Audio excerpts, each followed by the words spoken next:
Olá pessoal, tudo bem com vocês? Espero que sim. Quem fala aqui é o professor César. Estamos aqui para seguir mais um estudo. Vamos falar agora de prova nacional, docente de formação geral, né? Essa prova que está chegando e a galera me cobrou muito e agora eu resolvi fazer. Vou fazer essas aulas, né, focada na parte geral, tá? Depois, se der tempo, eu faço algumas específicas conforme a minha experiência educacional. Para nós começar, vamos logo entender aqui, né? A prova nacional docente, né? Vai ser no dia 26/10. Temos 52 dias mais ou menos já para fazer, tá aí já, né? A prova vai ser às 13h30 até às 19h, totalizando 5 horas e meia, né? Aí você pensa que é muito, mas aí você vai ver que é 80 questões, 30 geral e 50 específica.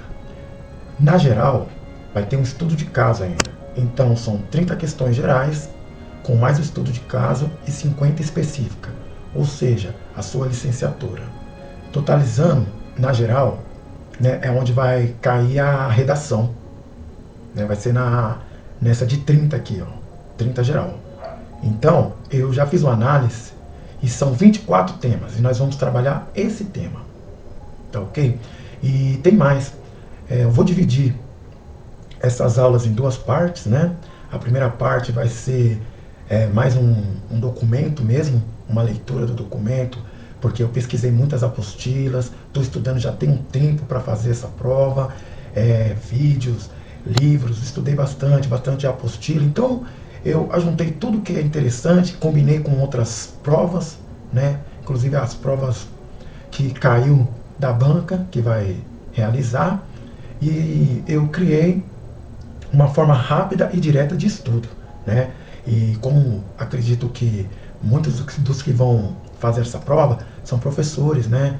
E a realidade do professor hoje está muito complicada, né? O professor está com um tempo muito estreito, o professor tem plataforma, o professor tem horário de estudo, o professor tem um monte de demandas no seu dia a dia que ele não consegue estudar muito profundo, né? Ainda mais uma prova dessa daqui com 80 questões, uma dissertação, estudo, né? Perdão, um estudo de caso, né?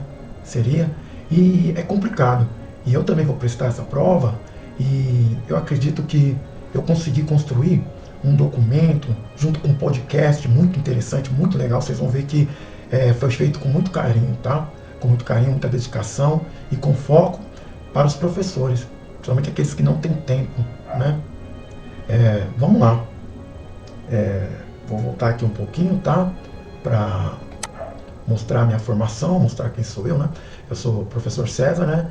A minha formação, sou formado em História, Sociologia e Pedagogia, tá? Tenho pós-graduação em Metodologia de História. Estou cursando Letras, fazendo Português e Inglês.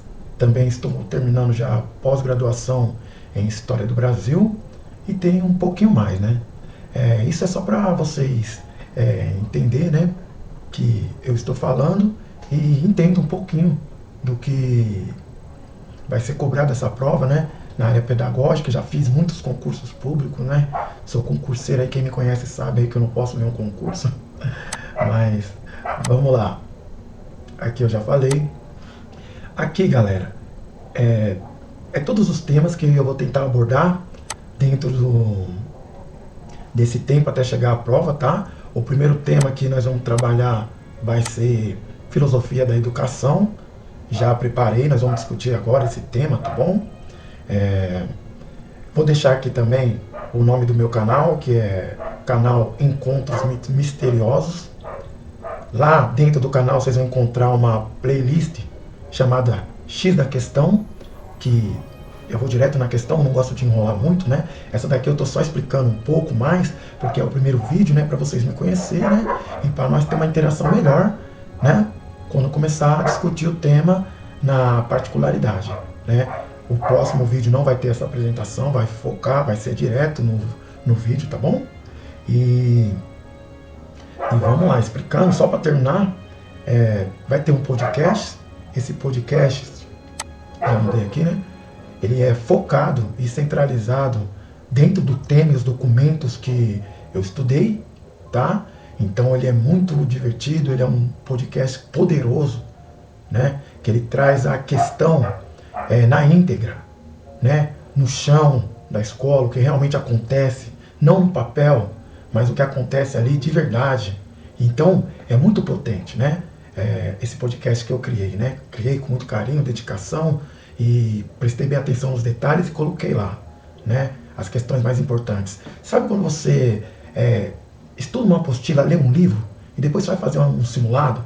Aí chega no simulado, você percebe, né? Vai de 20 questões, você acerta 7, 5, aí você fala, poxa vida, eu estudei, eu pensei que eu entendi, mas agora eu acho que eu não entendi nada, né? Sempre acontece isso. Comigo acontece muitas vezes isso daí, né? Depois que eu comecei a estudar, desenvolver essa técnica que eu criei de estudo rápido, objetivo, focal, mudou, né? Mudou porque eu faço um podcast discutindo o assunto na íntegra, trago um documento, né? Depois desse documento eu coloco o podcast, é um debate dentro do tema, né? E dentro da relação que tem com o dia a dia, dentro da escola. É muito diferente, né? É uma nova forma de estudar, para mim, um novo olhar diferenciado, né? Você começa a entender o estudo na prática mesmo, que acontece. Por isso que eu achei muito interessante o podcast junto com o documento.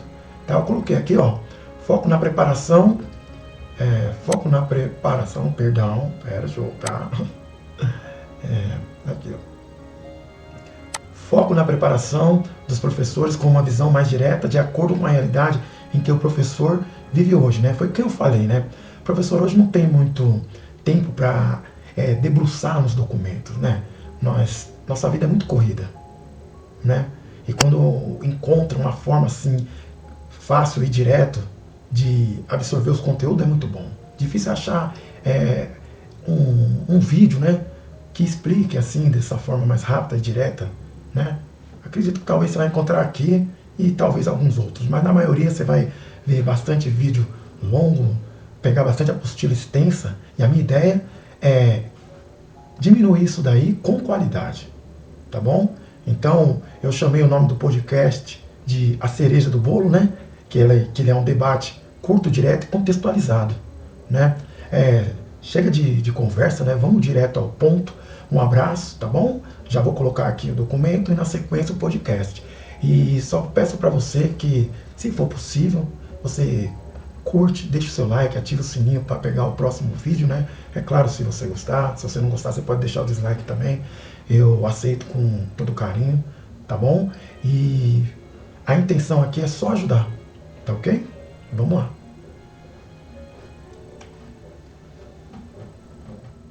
A importância da filosofia da educação. Filosofia da educação é fundamental para a construção e o desenvolvimento do processo educacional. A filosofia da educação examina, esclarece e direciona os objetivos, métodos e ações pedagógicas nas instituições de ensino. Ela é crucial para entender e modificar o processo educacional, identificando conflitos nas teorias pedagógicas e desenvolvendo a capacidade crítica dos alunos. Contribuições de filósofos. Sócrates defendeu que a educação deve promover o raciocínio e justificar crenças e ações. Platão enfatizou que a sabedoria deve ser o objetivo da educação, acima de prazeres e honras. Aristóteles acreditava que a educação deve promover a virtude moral e o caráter, desenvolvendo habilidades práticas na comunidade. Jean-Jacques Rousseau, Carestag Dias, propôs uma educação que respeita o desenvolvimento natural das crianças, influenciando o movimento da educação aberta. A filosofia da educação no Brasil.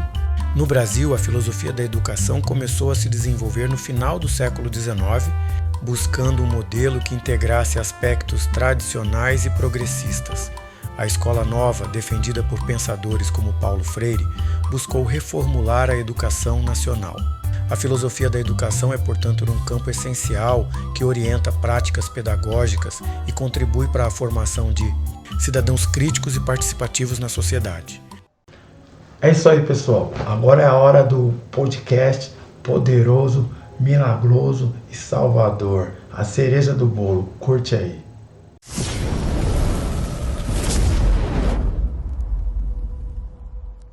Bom, para começar esse nosso mergulho, por que a gente educa, afinal? Qual é o real propósito disso tudo? É a grande questão, né? E é bem aí que entra a filosofia da educação. Ela vai fundo nisso, sabe? Não só para entender o que é educação, mas para pensar como ela deveria ser. Seus objetivos, os métodos, o papel social mesmo. Entendi. E a gente tem um material bem vasto aqui, né? Vai lá da Grécia Antiga até hoje, com a tecnologia. Qual a nossa missão aqui, então? Destilar o essencial? Exato. Entender por que essa reflexão filosófica é tão crucial.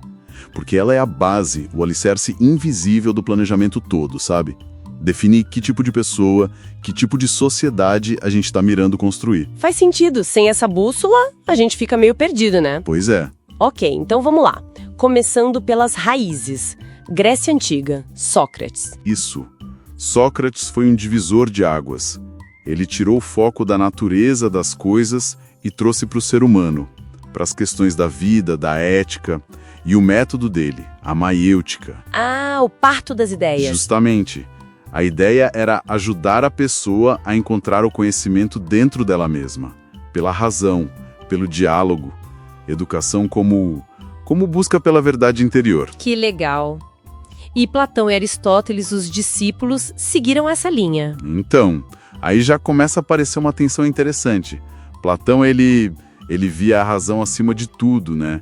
E defendia uma educação mais controlada, estatal, para formar os guardiões da polis ideal.